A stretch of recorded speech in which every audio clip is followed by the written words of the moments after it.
Hey everybody, today I got another review for you, and today's review is going to be William S. Burroughs, his second book, Queer. Now, Queer is a pretty interesting book. It is the sequel to his first book, Junkie, which is one of my favorite books of all time. I love William S. Burroughs. He's one of my favorite authors. And this book, interestingly enough, was denied for publishing for over 30 years.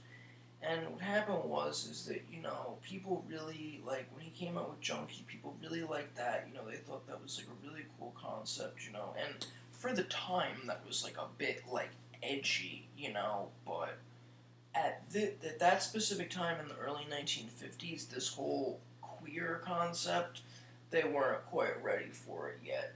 But that was also combined with the fact that it wasn't really necessarily as good writing or as necessarily as cool of a story. So,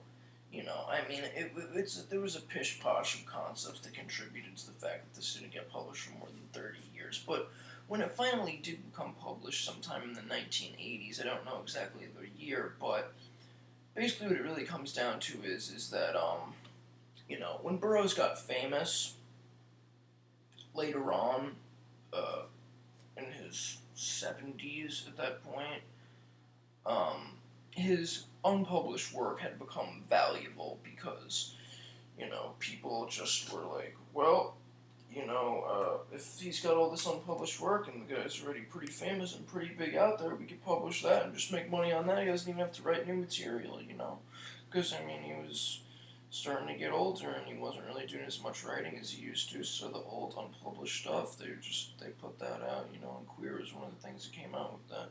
Now, this edition of Queer is apparently the 25th anniversary edition, if you notice.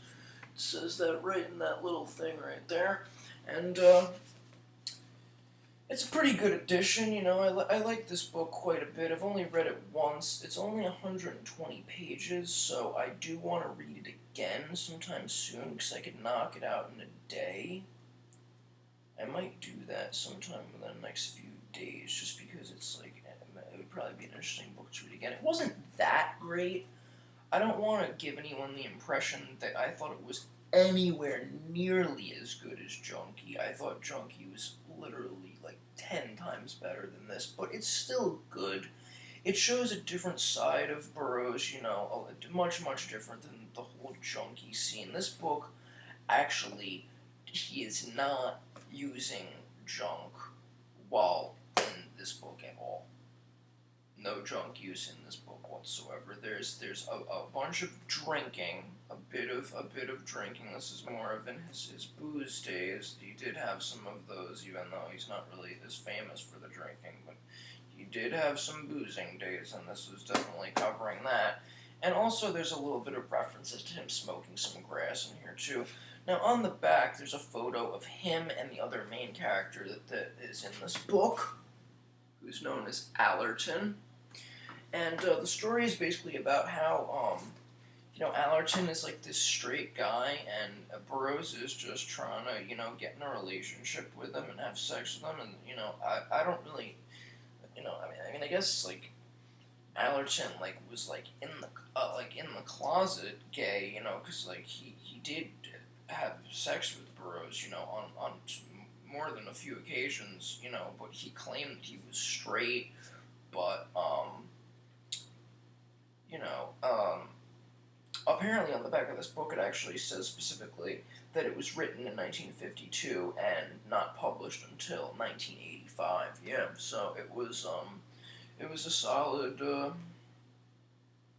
33 years that this book went unpublished, and it's an interesting story. It just shows about how it was written the year after Bill, Burroughs. Sometimes I call him Bill, just in case you guys didn't know that. But it talks about how the year after Bill shot his wife.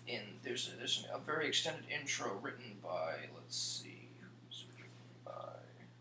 It's a very interesting extended intro that tells a big background in the story.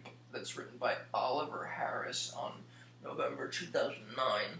So basically what it talks about, you know, and the story behind this book and the writing of this book, as well as kind of a little bit of the background behind the story Junkie, as far as like what influenced him to write it, was the fact that he accidentally murdered his wife in this bizarre William Tell shooting. I'm not really going to get into that in this video because that's a whole story in and of itself. Maybe one of these days I'll do a video about, or maybe a series of videos possibly, about different authors and about, you know, what I know about these different authors. But I might get into that in that. But yeah, so basically he shot his wife, and you know that convinced him to become a writer somehow. I don't really, that's kind of weird, but apparently that's the case. And you know it also brought out some like bad spirits, so to speak. You know, and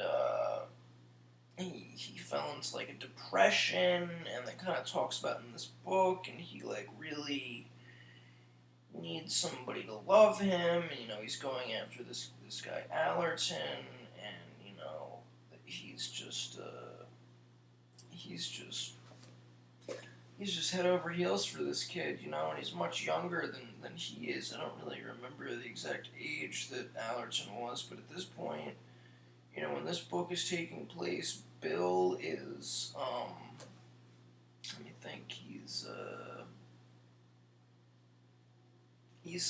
35.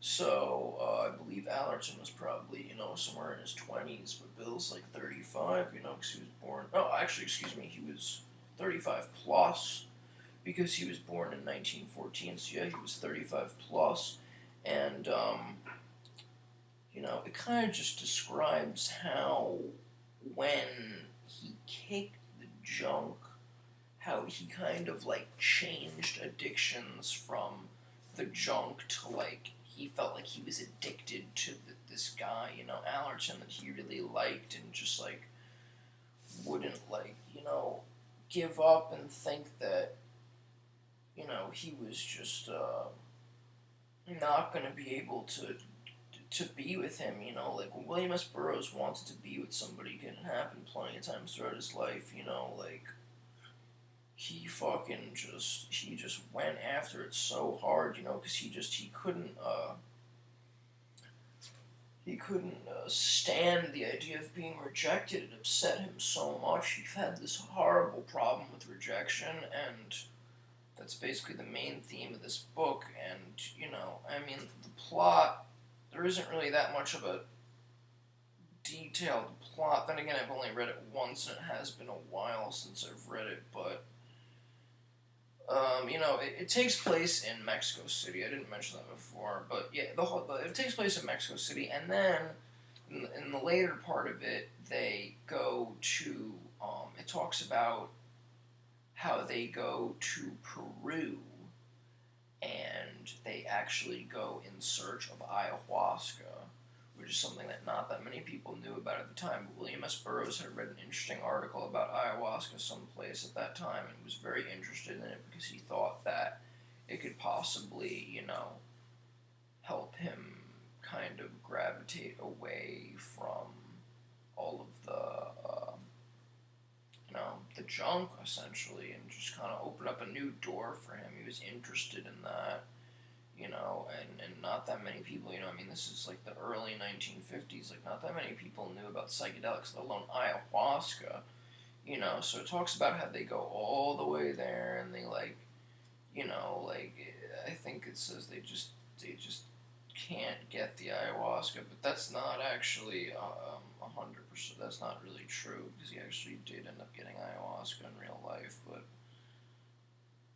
I don't know, like, it's a pretty cool book. I would really want to read it again. I mean, I would recommend it if you like Burroughs, especially if you like Junkie, you know, the early Burroughs stuff, you know, pre-Naked Lunch, pre-Cut Up Method, Brian Geisen, Tangier, when after he starts going down that road, and many others, you know, that lead him down a whole different writing style. Like, this is the OG, original, cut and dry, autobiographical Burroughs. Just the plain, like, you know, just the pre the pre 40-year-old Burroughs. I feel like once Burroughs hit 40, it was just like it was a complete turn of leaf for him, and he just became like a different writer, you know, because that's like when Naked Lunch hit, and after that it was all just a whole different thing,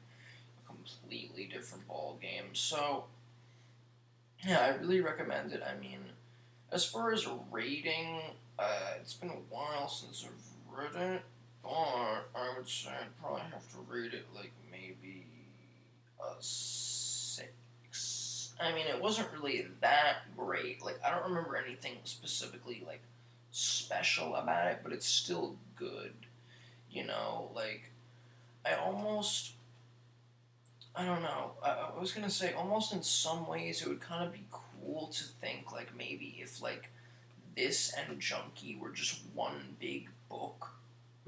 I don't know, I've never thought of that before, but something about that just kind of crossed my mind, but the topic matters are so, like, split in between them that wouldn't really make sense, but they really do kind of, like, directly fall into each other in some ways.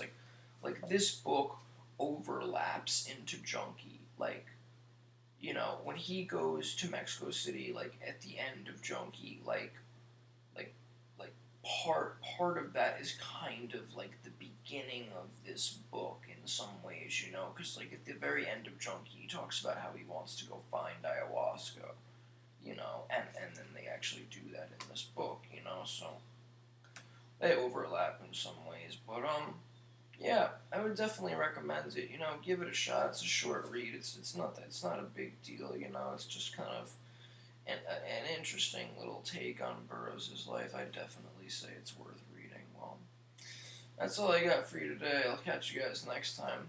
Thanks for watching.